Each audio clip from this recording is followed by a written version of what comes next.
Welcome back to the 411 on Wrestling podcast. I'm your host, Blake Lovell, and I am recording this immediately after AEW All Out, and what a show it was. And obviously, there is a ton to talk about with this show in particular, but we're going to do that over the next couple of days. We're going to go a bit more in depth into the actual full show and talk about that as well on our YouTube channel, which we'll discuss here in a bit. But let's just jump right into the big stuff, I guess you could say. There was a lot of big stuff that happened on AEW All Out on Sunday night, but there were certainly some more significant things when it came to three particular items, I think, that everyone either you expected to happen at some point, you knew you were getting one of them, which of course was CM Punk's in-ring return against Darby Allin, but you also knew that there were rumors out there about the potential of Bryan Danielson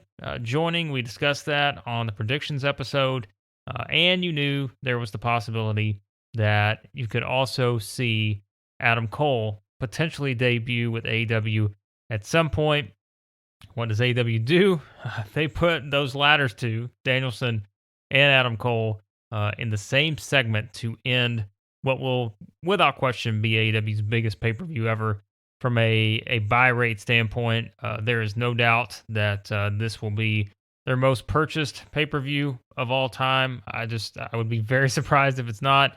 And there is also little doubt that there has really ever been any more buzz than they're going to have right now coming out of the show, based on the fact that you did have Punk's return in the ring, but you also had two active WWE, superstars, people who were positioned as top stars in the company, whether on the main roster or whether in NXT, now actively leave the company and choose to sign with the closest thing that WWE has had to competition in many years. So that is very significant. But let's talk first, before we get into those two in particular, about Punk's in-ring return. I thought it was one, and I said this on Twitter, I didn't exactly know what my expectations would be for this match. I think a lot of people, you didn't expect Punk to come back just saying, all right, I'm going to come back without any preparation or anything. He's been preparing for this for quite a while, and there's been a lot of thought that's gone into how this match would go, because remember, it has been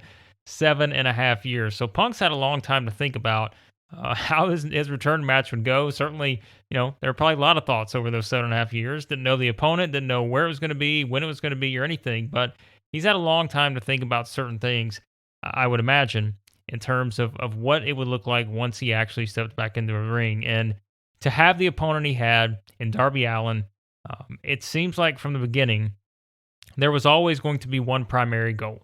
And that was going to be, how can we make Darby Allin an even bigger star than he already is? And of course, if you listen to Tony Khan, all of his interviews, everything, and it's not just that. I mean, it's just, you see what AEW sees in Darby Allin. You've seen all the positions they put him in, whether it's, the pairing with Sting, just everything they've done with him.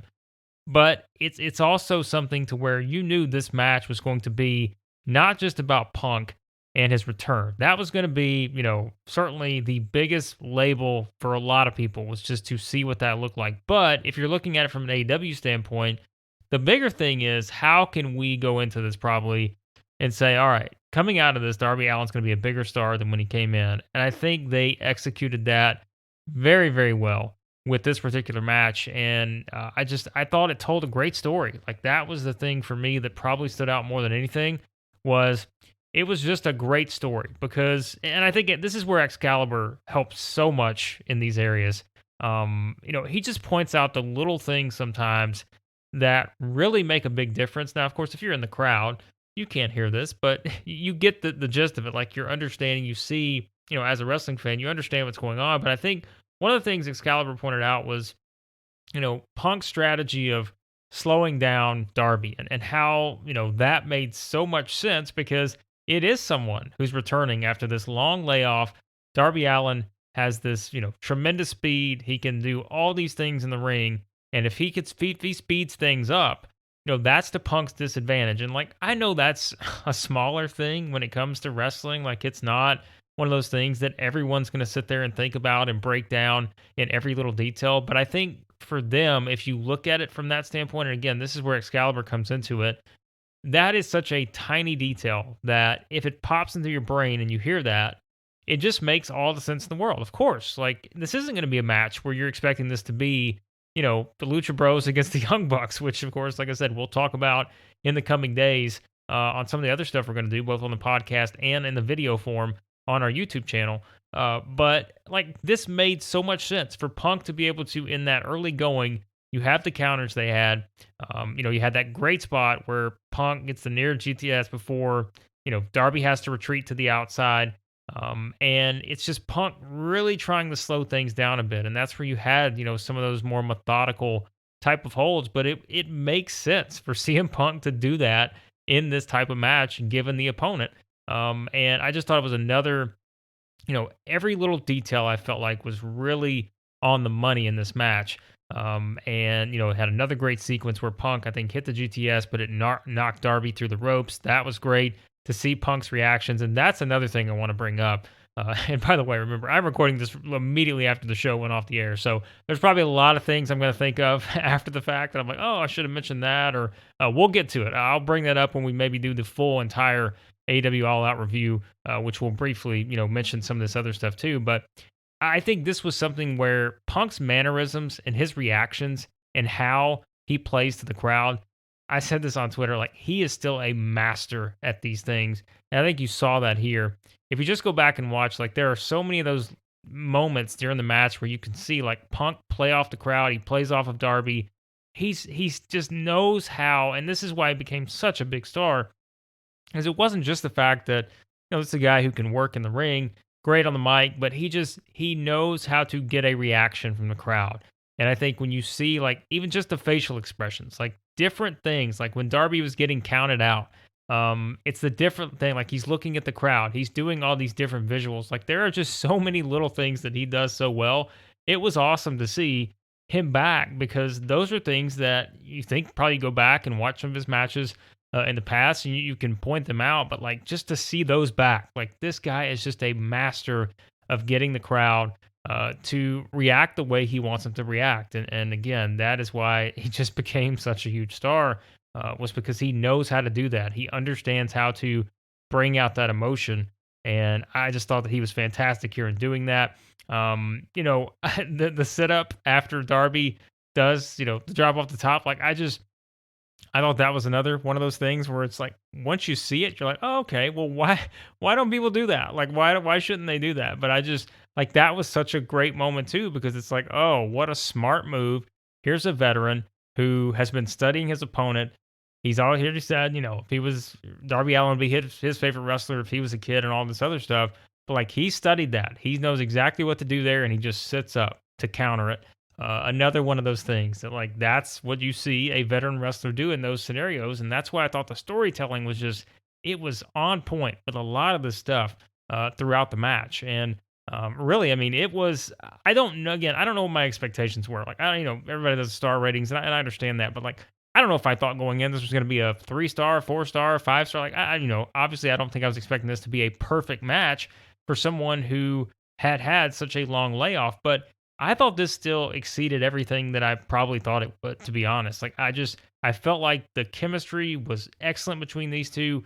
You could really tell, going back to the start of this, the goal was to make Darby Allin a bigger star, and I thought they achieved that with flying colors because he comes out of this match, which again was really, really good from a storytelling standpoint. I don't know that they could have done much better with how they did that there, with all the smaller things that they got to as well, with the attention to detail. I just felt like that they coming out of this, you had the the post match sequence where you got Sting come out and Sting and Punk shake hands. Then they've got both of them sort of helping up Darby and all this stuff. Like that is your passing of the torch type thing where it's like, all right, we've seen that Darby Allin can do this with CM Punk. Like we've already seen him do it with all the top AEW stars to this point, but now like CM Punk comes back. This is the biggest match in Darby Allin's career, and he delivered. Like he completely delivered, and that's going to make him an even bigger star now. Like he's gotten sort of that approval from a legend like CM Punk. What more do you need when it comes to that? So it was excellent stuff. I think all parties involved, everyone played their role to perfection here. Darby getting the boost from the crowd too.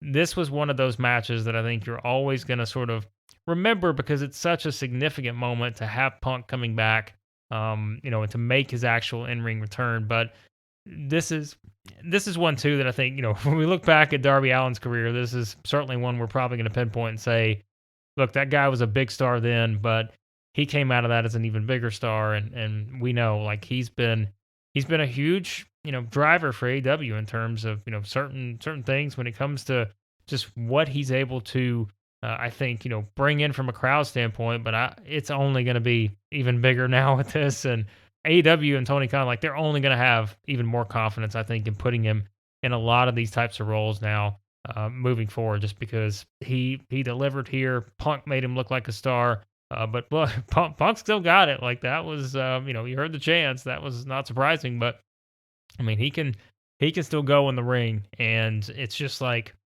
fantastic stuff. I thought this was really good for a return match for someone that had been out of the ring for 7.5 years, had not had a match at this level in that long.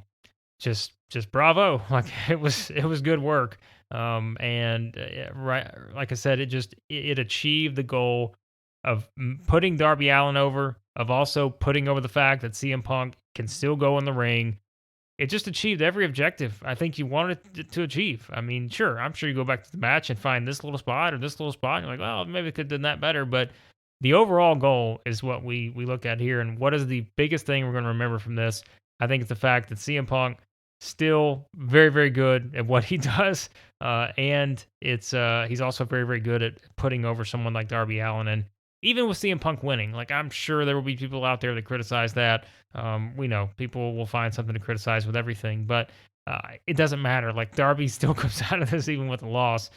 Still huge. Like, he's just over huge. And this is one of those where it's like, okay, throw the actual, finish out the window here in terms of who won, who lost. This was just both of these guys come out of this looking like $1 million. And so that's what you want. And it is just, there's a lot of momentum for AEW, which we'll talk about in a minute.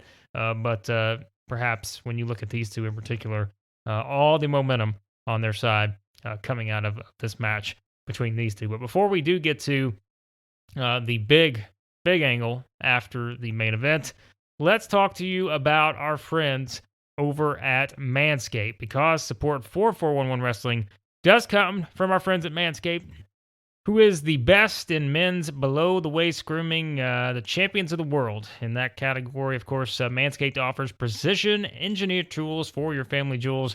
Manscaped just launched their 4th-generation trimmer, the Lawnmower 4.0. You heard that right, the 4.0. You can join over 2 million men worldwide who trust Manscaped with this exclusive offer just for you, 20% off free worldwide shipping with the code 411Wrestling at manscaped.com. Again, remember, I've told you guys before, I'm one of the first people to try the new Lawnmower 4.0, and let me tell you, I'm blown away by the performance, the craftsmanship, the details. This 4.0, it's got it all. It's on the next level. It is the ultimate body trimmer, and it just gives you an incredibly comfortable grooming experience. And let me tell you, too, the multifunction on-off switch, great for traveling.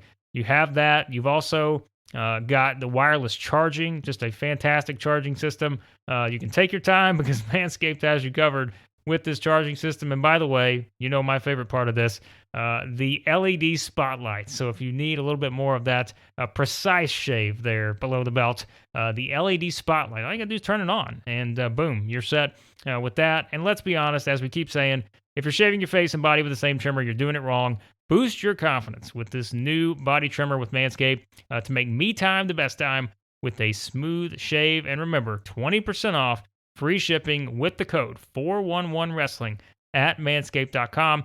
Use the best tools for the job. Again, 20% off free shipping with the code 411Wrestling at manscaped.com. That's 20% off free shipping. Manscaped.com. Promo code 411Wrestling. Unlock your confidence with the new Lawnmower 4.0 from Manscaped. And let's get into the big main event angle here, which was something that I think we were all sort of expecting based on the fact that this match was slotted where it was. You knew you were going to get something big. That was the big discussion we had on the predictions episode for AEW All Out. Was it going to be CM Punk versus Darby Allin? Was it going to be Christian Cage versus Kenny Omega in the main event? We said if you're going to put Omega and Christian Cage there, you know you're going to get something big angle-wise, and that most likely would be centered around the rumors that Bryan Danielson was going to make his debut at this pay-per-view, and that is exactly what happened. And I'm not going to get into the actual Omega Cage match just yet because we're going to do that again over the next couple of days, both podcast and video form. So be sure I'll put all the links to that with our YouTube and everything in the show notes. But because I have a lot to say about that match too, because I think it's one there's some things that need to be talked about, and again, a lot of them are positive when it comes to how that match played out. And I do want to make sure we give Christian Cage some respect because that is something that we are definitely going to go into in detail because I just thought it was a great performance from him. But afterwards, you do get Bryan Danielson making his AEW debut. But before that, which I thought was just very smart, and I mean, it's the ultimate flex, right? Like if you want to call the CM Punk thing was a big flex for Tony Khan to be able to say, look, I got CM Punk. I brought him back to wrestling. Now you're flexing in a different way where you're taking what I said earlier, two active WWE main eventers in different spots, whether it's, Danielson on the main roster, Adam Cole, NXT, you're debuting them in the exact same segment to end your biggest pay-per-view in history. Like that is the big flex from Tony Khan to do that. And I just thought it was a pretty genius move to do it that way. And I can imagine, I haven't looked on Twitter because remember, I'm recording this right afterwards. I haven't looked at anything. I'm sure reports will come out how everything came together and all this, but I'm sure there'll be people saying, well, why do you debut both of them at the same time in the same segment? Like spread it out and get your max. Like I understand that part, but this is where, remember, this is your lasting image on your biggest pay-per-view to date is that two main stars from the competition, which, like we said, we can go into that's a whole nother podcast too, about, where AEW's at in terms of competition to WWE and everything like that. But the visual is that two active stars who were main eventers in their area, wherever that was, whether it was main roster NXT, in WWE, actively chose to leave that company and now come to the company that has all this momentum. That's a big deal. Like, that's significant. And I know a lot of people will probably, go the route of the Monday Night Wars and everything in that area, people jumping and all this other stuff to different promotions. It's fun to look at it that way. Obviously, the ratings and viewership is not as high as it was then, but it is kind of fun to look at it from that standpoint because it does tell a little bit of a story itself. Like, I mean, it is something that I think when you really think about it here, again, these are two people who were positioned as top stars in the company. Yes, Adam Cole wasn't positioned as a top star in the main roster, but he was in NXT, and it wasn't just, a one-time thing. Like, he was perceived as one of the best talents, one of the top stars to come through NXT to this point. And then, of course, with Bryan Danielson, not only did he main event the most recent WrestleMania, which is not that long ago, but he is a WrestleMania main event winner, doing it at WrestleMania 30. Yes, that was 7 years ago, but still, like that's a big deal. I mean, this is a guy who just came from main eventing, in the company at WWE to now choosing that his next direction he wanted to be coming to this company called AEW that does have all this momentum. And so I think that visual is huge to have that.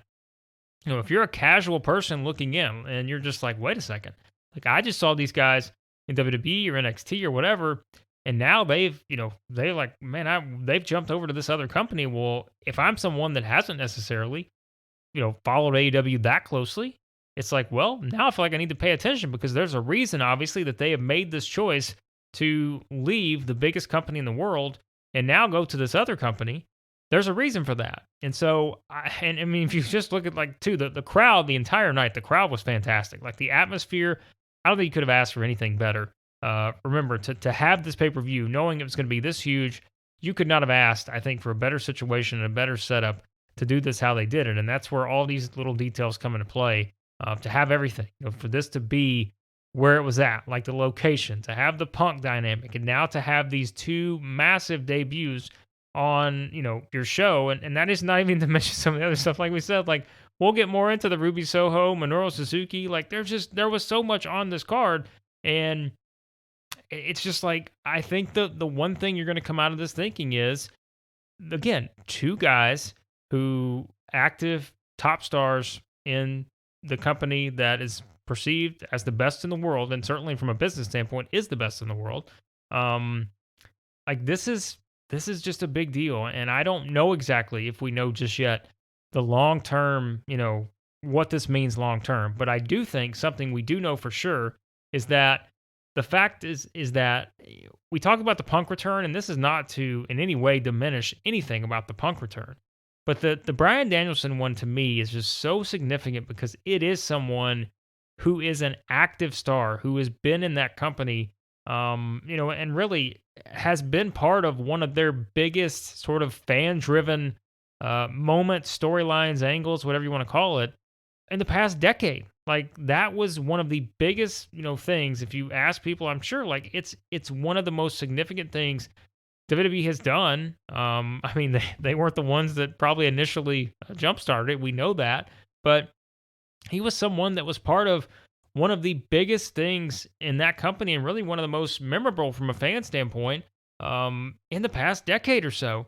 And so it is, it's huge. And I keep thinking about all these possibilities now, with how you do this. But I think if you look at this segment and we look at it in the present, there's just so much you can do with this now, because it does send a message that AEW, who already brought back CM Punk, and we, John Moxley also jumped from WWE to AEW. That was a different time though. Like that was a big deal, but it was a different time. Now, when you see all of this goodwill, all this momentum that AEW's built up, like it's an even bigger deal, because it is, it's Bryan Danielson. Like this guy is been considered one of the best in the world for many years now.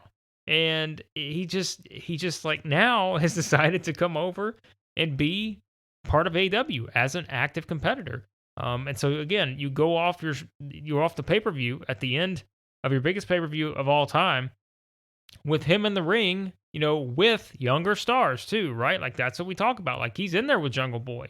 And I think it's just, there's so much that you can take away from this, but I think when it comes down to it is now the precedent has been set in terms of, before, yes, you've had people leave WWE, or get released by WWE and come to AEW, but this one just feels a little bit different because it is, and this is not to take anything away from Adam Cole, because he's part of this equation too, because Adam Cole could have been someone that goes from NXT and now he gets his WWE main roster run. And I just think though, if you're Adam Cole and you looked at that and you see how WWE has used NXT talent, I know the one everyone's going to point to is Karrion Kross. That's the first one that jumps out because it's the most recent example of potentially your career being completely different than what it was in NXT than what it's going to be on the WWE main roster. So do you take that chance, or do you go somewhere else where, your significant other and Britt Baker is there, and you can go be there with people you've worked with, throughout your entire career. You've got a lot of friends there. It just made a lot of sense for Adam Cole. I can't say that anybody should be shocked that he would leave given all those circumstances. And to bring him in the way that they did, you're putting him in there, with the elite now. Like you're immediately putting him into that spotlight where he's going to be with Kenny Omega and the Young Bucks and all those guys on television every week. Like he's now part of that group again. So he's going to be featured in a prominent way. Meanwhile, in WWE, what would he be doing on Raw? Like what would he be doing on SmackDown? I don't know. And I think that's where maybe you get more of that assurance. And it just made, I think, a lot more sense for Bryan Danielson for Adam Cole to be put in that situation. Whereas you're just taking a lot of risks. I think if you stay the current path he would have stayed on, and Now, if you followed his career and maybe you didn't know a lot about Adam Cole before you watched him in NXT and you saw everything with the Undisputed Era and his rise and the way he became a top star on that brand, well, now you're looking at it as though, wait a minute, like he didn't go from NXT to WWE main roster like we've seen a lot of these people do. He went from NXT to AEW. Like that's different. Like that's a different layer that gets added to it from I think just a viewership and fan standpoint because now that's going to pique people's interest, and that's like we say with Bryan Danielson is you're seeing him go from being in a featured spot on WWE's top weekly TV show, which is SmackDown, and he's decided, hey, thanks, but no thanks. I'm gonna go now and see what I can do over here. That speaks volumes to I think where things stand for the crowd who wants to believe that AEW maybe will always be in this one spot and they'll always be in this one corner and they'll never be able to kind of reach that level from WWE. Like we said, that's a much bigger discussion because from a business standpoint, WWE isn't going out of business tomorrow. They've got all the money they need. They've got all the money in the world. They have zero issues when it comes to that. And from a money-making standpoint, we're always, at least right now, with the way things stand, like in terms of the current leadership and everything, like you're never going to have any concerns about WWE having the money on their side. But I think this thing gets a lot more interesting when it comes to viewership, fans, and that sort of stuff, which is important for a company like AEW. Like it's significant. It's also significant for WWE because if all of a sudden we've seen the reports when it comes to USA Network and all this other stuff. I mean, there comes a point in time probably where if your ratings get to a certain level, which oh by the way, Monday Night Football starts next week, and that's another thing that WWE has to consider when it comes to Raw and those types of things. We've already seen Raw drop to a level and those kind of things. And now, if you're USA Network or if you're some of the Fox or whoever, you're seeing some of these top stars that perhaps, have been the face of certain parts of your company at times now leave for AEW. Like that's going to catch attention. And I just think it's so fascinating. It's such a fascinating time in wrestling. And I think it's like, I could just enjoy it. And that's what we've said before is like, just enjoy it because this kind of stuff is as fresh and sort of as new, maybe. I don't know if new is the right word, but like it feels like a new era in wrestling, which, like we said, you could go back through not just the Adam Cole, Bryan Danielson stuff, but it's the, it's the Minoru Suzuki. Like it's those kind of things. Like we have not seen these kind of things happen in wrestling in a long time. And it just feels like we're entering a new era, which we've already been there. The Forbidden Door, everybody makes their jokes about it and everything, but we're in a new period here. And I feel like it's going to be one that, like, this could be a turning point for AEW. And I think the end of this pay-per-view in particular could be a significant turning point for AEW with these two guys arriving and, making the choice that this is a better situation for them in their wrestling careers. And that's where, even from a money standpoint, a business standpoint, if AEW isn't, certainly catching WWE right now, when it comes to the momentum, the goodwill of fans, those types of things, which eventually do pay off from a money and business standpoint, and we're going to see that, I think, with this pay-per-view buy rate for All Out, that is where AEW is gaining ground in a manner that I don't think we could have predicted as fast as it's happened. Because remember, we're still, basically from the start of Dynamite, like less than 2 years. So that's a pretty quick, rapid ascent to where they are now. And I think when you're adding these types of stars in this sort of unprecedented manner, the way that they did this angle, tonight at All Out, this is something that could really be a special thing for AEW. And I think we will certainly talk a lot more about it. This was just stream of consciousness for 30 minutes because there was a lot to take away from this pay-per-view. And as I said, we will get into a lot more of it here on the podcast on 411 on Wrestling and on our YouTube channel, 41 Mania. I'll put the links to that in the show notes because we're gonna talk a lot more about the other stuff. Like I mentioned, Ruby Soho, she wins the Casino Battle Royal. Minoru Suzuki and Jon Moxley is now set up for Dynamite. Just so much happening in AEW, but they have a lot of momentum on their side. They've never had more momentum. Now, how do you keep building that? Because you've brought out the big guns now. Like you have played your biggest hand to date. And how do you continue to capitalize on that? How do you keep building that momentum? That's where it gets interesting. There are still people out there, right? There's still Bray Wyatt. Like there's still other stuff they could do. But this is just a fascinating time to be a wrestling fan. And like it or not, AEW is a big part of that because they have, sort of changed the game. And I think that's kind of what JR said, didn't he, on commentary? That this was a game changer. Like, maybe this isn't a game changer in terms of AEW all of a sudden becomes the number one wrestling company in the world from a business standpoint, but I think from a momentum, a fan perspective, and just from the nature of the circumstances and the scenario that we just talked about, maybe it does wind up being a game changer. We'll see. So be sure to check out everything we got going on at 41mania.com. Obviously, all our reviews, all the news coming out of All Out, it'll all be over there. So check it out on that, and be sure to subscribe to our YouTube channel. I'm going to put out some videos over the next couple days with more thoughts on a lot of the stuff that took place at All Out. So you can check that out. Again, you're listening to this in audio form. You can check out more video stuff we're going to have on the way over on our YouTube channel. So be sure to subscribe to that. I'll have the link to it in the show notes. And as always, I'll have the link to the GoFundMe for Larry Zonka's family in the show notes as well. So be sure to continue to contribute and share that if you can. And be sure to subscribe to the podcast, 411 on Wrestling, any podcast app you use. Check it out there, and everything else, 411mania.com. But thanks for listening to this episode of the podcast, and I'll talk to you next time here on the 411 on Wrestling podcast.